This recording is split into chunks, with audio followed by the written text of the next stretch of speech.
Brother manipulates me to cut my international trip short over a fake emergency, then expects me to babysit his kids without warning. I, 27, female, usually work from home and frequently babysit my brother's 33 male and sister-in-law's kids. They have 2 kids, Noah 5, male, and Susie 8, female. My brother Mike has a rather demanding job. He works as a structural mover and has a 40-hour-a-week desk job. His wife, Sandra, works as a nurse, so as you can imagine, both of them frequently need someone to babysit.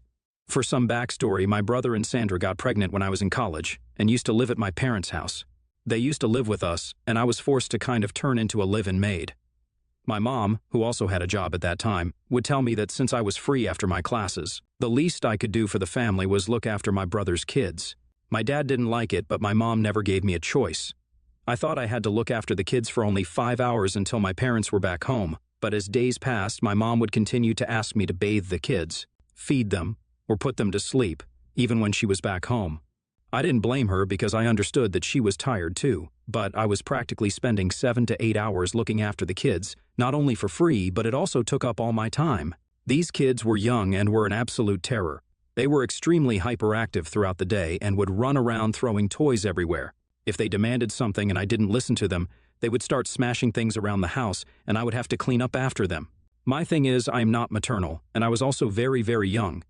Being the youngest sibling, I had no idea how to take care of children, especially the ones who would run around screaming and throw tantrums if their demands weren't met.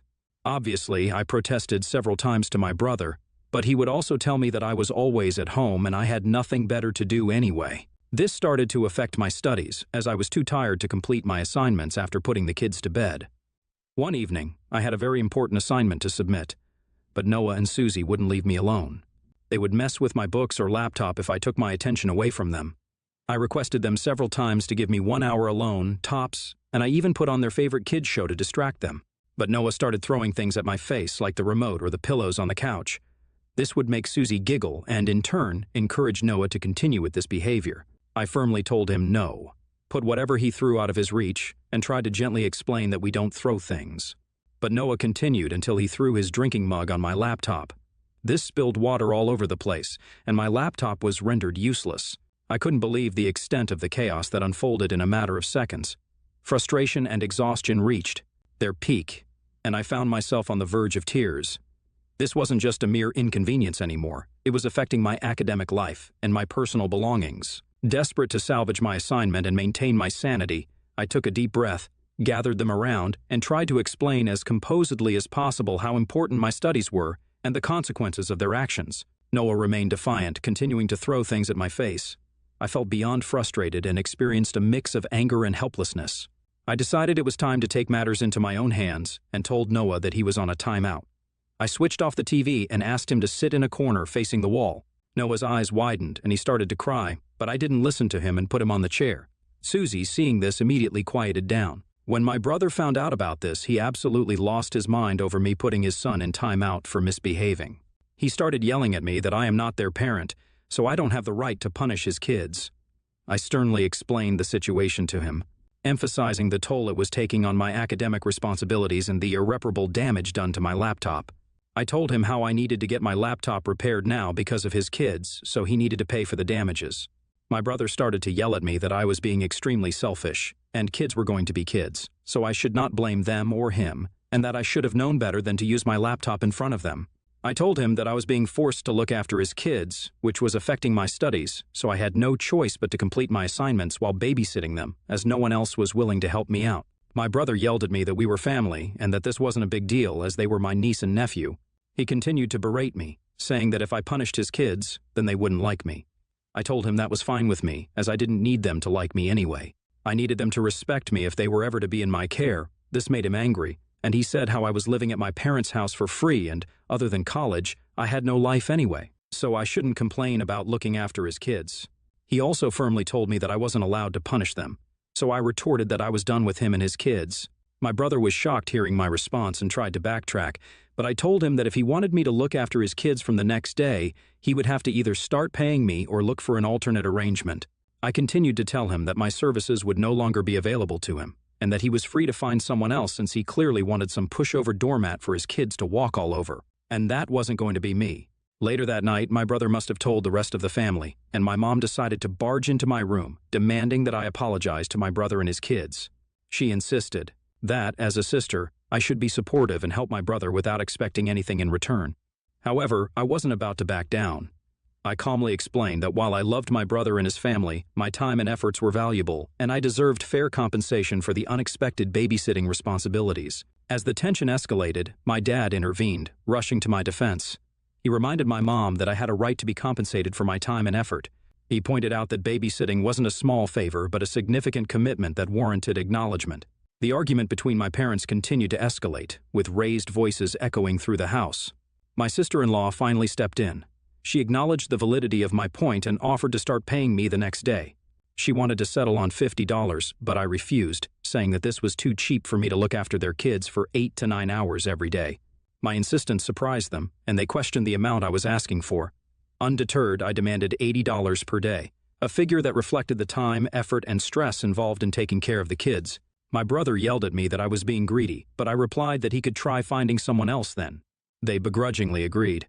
I also demanded that they help pay for my laptop, which their little minion had destroyed, and my sister-in-law agreed.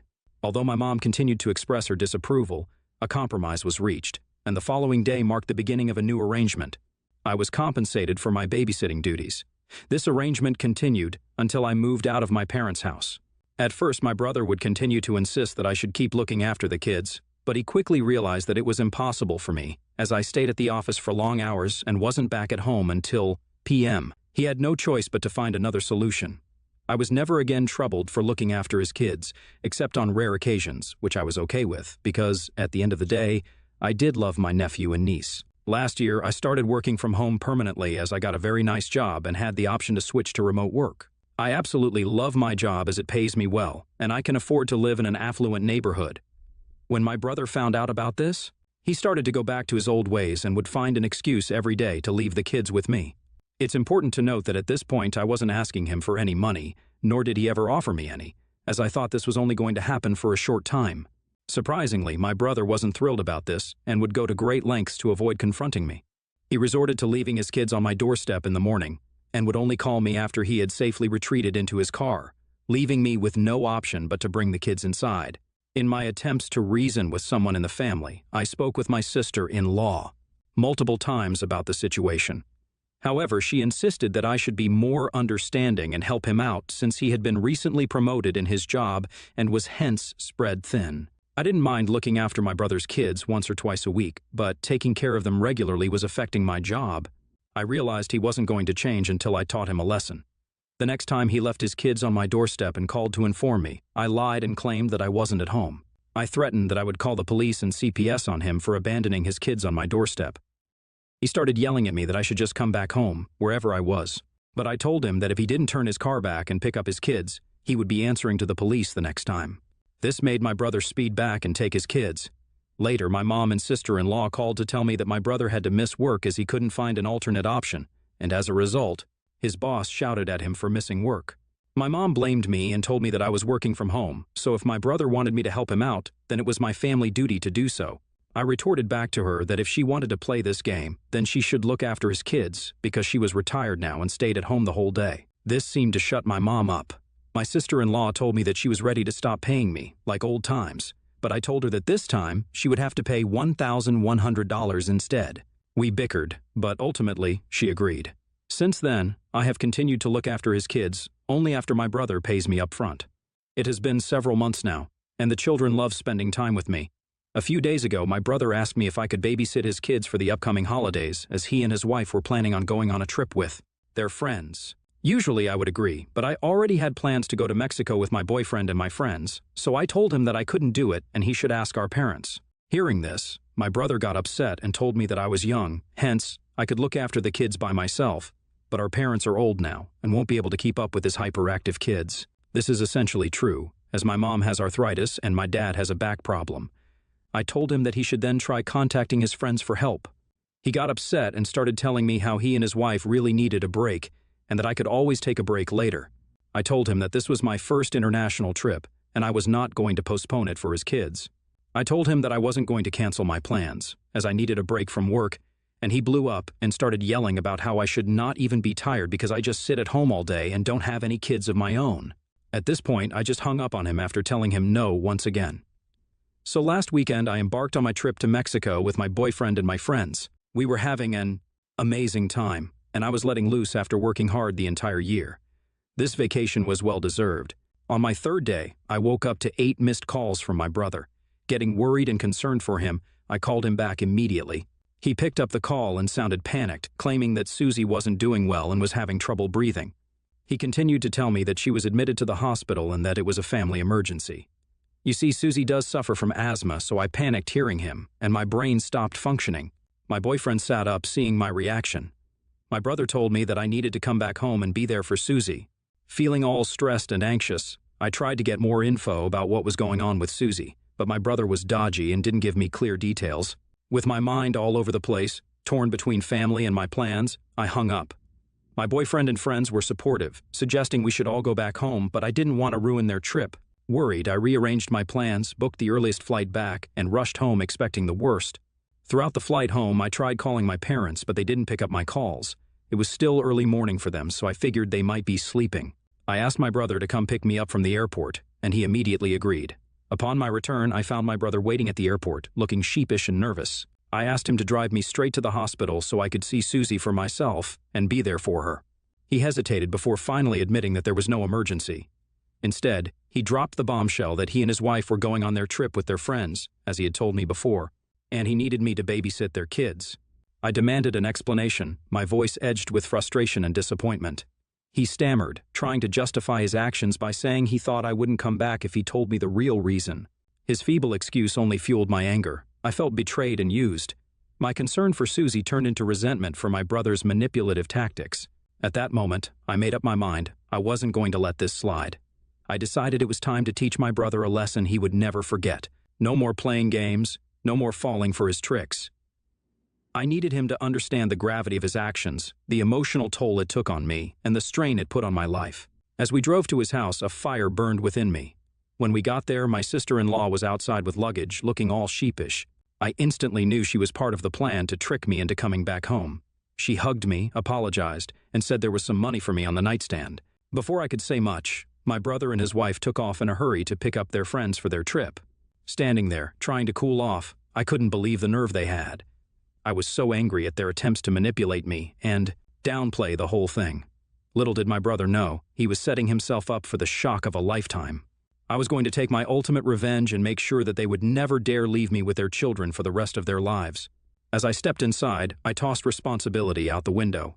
When Noah and Susie woke up, I told them that for the next 3 days, they were allowed to do whatever they wanted in the house. Noah asked with excitement in his eyes if he could have ice cream in his bed, and I told him why not. He rejoiced while Susie asked if she could use her mother's expensive makeup to play dress-up, as her mother had asked her not to touch them. I told her that she was free to use whatever she wanted. When my parents called me back, I told them about what happened. My parents had no idea about this and were shocked that my brother had gone to such lengths to force me to babysit his kids. I told them that I had a plan to teach my brother a lesson because of this. My mom curiously asked me what it was, and I told them of my plans to let the kids do whatever they wanted to do at home. Immediately, my mom told me that this was a bad idea and I shouldn't do this to my brother. But my dad, who was clearly angry with my brother, encouraged me to do whatever I wanted to teach him a lesson. I assured my parents that I would allow the kids to do only harmless things but would never put them in any danger whatsoever. As you can imagine, the kids went crazy, and the chaos continued throughout the 3 days. Noah, fueled by excitement, attempted to turn the living room into his personal soccer field. His kicks sent objects flying, and the sound of breaking echoed through the house. Meanwhile, Susie and I tried our hands at baking. For the 3 days, I felt like a child among them and let them do whatever they wanted to do. I watched them with a mix of amusement and satisfaction every time they did something that they would otherwise never be allowed to do. Clearly, they were having the time of their lives, while the house, once orderly and clean, was turned upside down. This was my revenge, and it was sweet. I made sure to capture moments of their masterpieces on camera, knowing that these images would be part of the lasting memory of my brother and sister-in-law. The day my brother and his wife returned, they were completely shocked to see what had happened to the house. Their expressions went from shock to disbelief as they surveyed the aftermath. The once neat and orderly home had transformed into a realm of creative disorder. My brother and his wife went ballistic, shouting at me and demanding an explanation for the chaos they walked into. What the hell happened here? Why is everything in shambles? Oh, hey there. Just a little redecorating, courtesy of Noah and Susie. Redecorating? Are you out of your mind? We trusted you to take care of them, not turn our home into a disaster zone. This is unacceptable. Look at the mess. And what did you let Susie do with my makeup? Oh, Susie wanted to use them. She's got quite the talent with makeup, don't you think? Stop playing games. This is not what we agreed upon. Exactly. We didn't agree on anything because you left me standing in your driveway after forcing me to take care of your kids. My brother's face turned several shades of red hearing this, and he began shouting louder. He told me that I was being unbelievable right now and that they trusted me to look after their kids. I scoffed and told him that trust goes both ways, and they had tricked me into cutting my trip short so they could selfishly go on theirs. I firmly told him that the mess the kids had done could be cleaned up, and he should take this as a lesson to never mess with me ever again. My sister-in-law demanded that I repay her money back as I had destroyed the house, so I told her that I took care of the kids for 3 days, and her $150 was the least she could give me for the 3 days I had looked after her kids. I told them that I was not going to let them push me around anymore. My brother started to say something, but I stopped him and seized the moment to deliver my ultimatum to them. You know what? This is the last time you will ever see me. I'm done being manipulated, taken for granted, and treated like a doormat. The next time you try to dump your kids on me, I will involve the police and get a restraining order on you. Consider this the end. Their faces froze, registering the gravity of my words.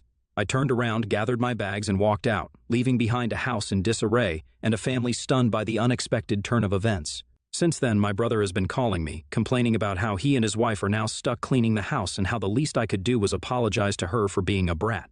He's blaming me for everything and continues to say that he didn't do anything wrong by calling me back from my trip. Update 1, my mother reached out to me in just a few hours, as I had expected her to do. She demanded that I call my brother and sister-in-law and apologize to them for being so harsh. She continued to tell me that she knew this would happen, which is why she had tried to discourage me. She told me the only way I could fix things was if I gave back the $150 along with an apology. I was floored hearing my mother supporting my brother again when clearly he was at fault. I wanted to cry when she continued to berate me without considering my feelings. I cut the call short and haven't picked up her calls since. I've talked with my boyfriend regarding all of this, and he believes that I need to take a break from my family, at least for a short while, so I can sort out my feelings. I think he's right, and I plan on taking a break from everyone. Update 2, surprise, surprise, my sister-in-law reached out to me with an apology.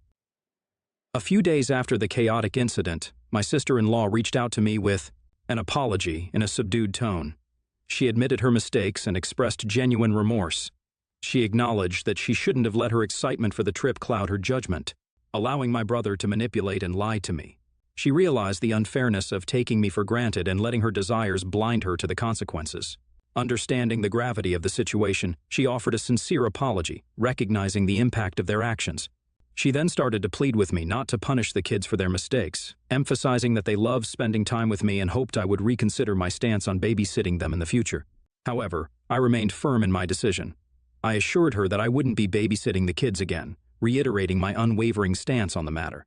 Despite her hesitation, I decisively rejected the idea, refusing to be swayed by manipulation or guilt trips. I stood firm on the boundaries I had set. I told her that while I appreciate her apology, I do believe that actions speak louder than words. Hence, she or my brother shouldn't depend on me in the future for any babysitting duties. The call concluded with a mix of emotions, but I was glad that she did apologize to me. Update 3. It's been a while since I shared the story about what went down with my brother. Things have improved a bit since my sister-in-law apologized. My brother kind of said sorry too, but it wasn't really heartfelt. My dad had a serious talk with him and scolded him for messing with me. I haven't responded to his apology yet. On a brighter note, my boyfriend surprised me with a spontaneous trip to make up for the fact that I had to cut my last trip short. We took a road trip to the countryside, and it turned out to be exactly what I needed. The scenic views and peaceful atmosphere helped me unwind from the chaos of the past month. It felt like a breath of fresh air, a much-needed break from the drama. During the trip, my boyfriend and I explored and enjoyed local cuisine. The laughter and shared moments created new memories, overshadowing the recent family drama. I can't help but feel grateful for the thoughtful gesture. It wasn't just about the trip, it was a symbol of understanding and support. It made me realize that even amid family issues, there are people in my life who genuinely care about my well-being. I still have my brother's half-hearted apology lingering in the back of my mind, but for now, I'm choosing to focus on the positive moments and the kindness that surrounds me.